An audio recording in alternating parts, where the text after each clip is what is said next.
Bismillahirrahmanirrahim.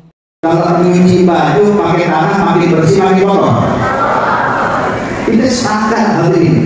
Mencuci menggunakan tanah bukan makin bersih, tapi makin nambahkan modal dan makin kotor. Tapi Nabi katakan itu. Subhanallah, ada kelompok orang-orang orientalis yang mana mereka ini mengkaji akan budaya Arab, mengkaji daripada sejarah Arab khususnya yang dilakukan di masa Nabi Muhammad. Ada mereka yang memang tujuannya cuma sekedar menambah ilmu, ada sebagian untuk mencari kekurangan dan kesalahan Nabi Muhammad biar bisa dijatuhkan bangunnya.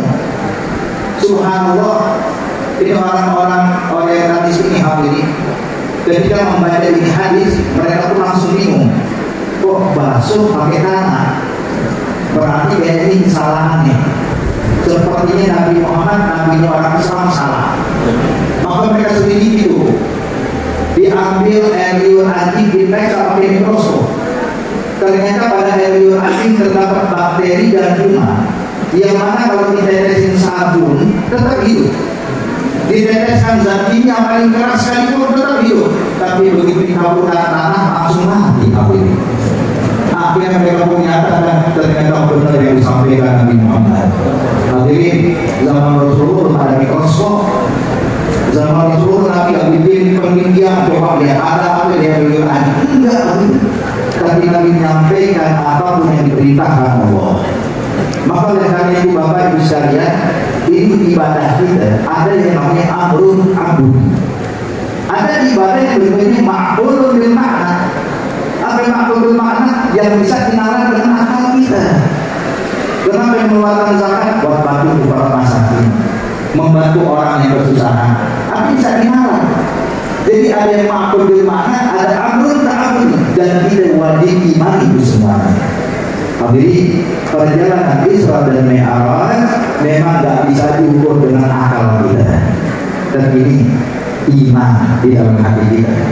Ketika kita percaya dengan yang terjadi pada Isra Mi'raj, menunjukkan kita punya keimanan yang kokoh pada Allah Subhanahu wa Ta'ala. Makanya Bapak Ibu sekalian, ketika dinyatakan perjalanan Isra dan Mi'raj, perjalanan yang luar biasa dilakukan dengan ruh dan jasadnya Nabi Muhammad, maka menunjukkan kepada kita kalau ada orang yang ingkar, tidak percaya dengan Isra Mi'raj, kita bingung nih, ngaku orang Islam tapi tidak percaya Isra Mi'raj. Ini kan perlu dipertanyakan imannya. Kenapa Habib?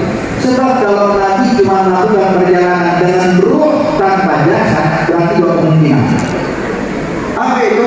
Kemungkinan pertama, Rasulullah dalam keadaan tidur mimpi lagi Isra Mi'raj, pergi dari Mekah ke Palestina.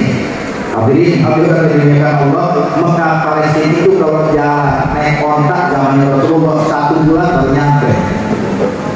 Tapi ditempuh dalam sesaat, wah mungkin tuh kalau mimpi.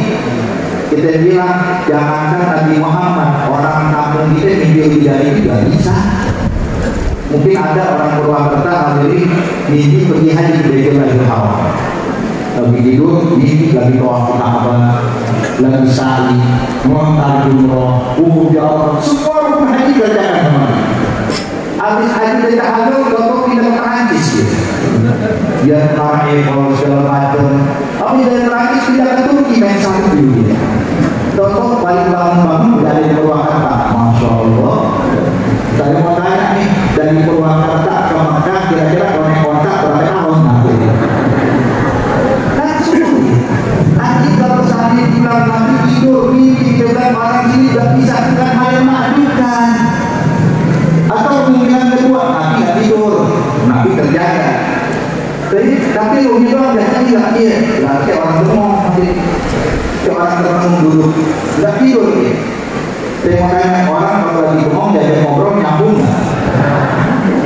Pak, gimana nih? Apa kabarnya? Baik bengong, biung, aja benar ya? Khayalnya jadi mana?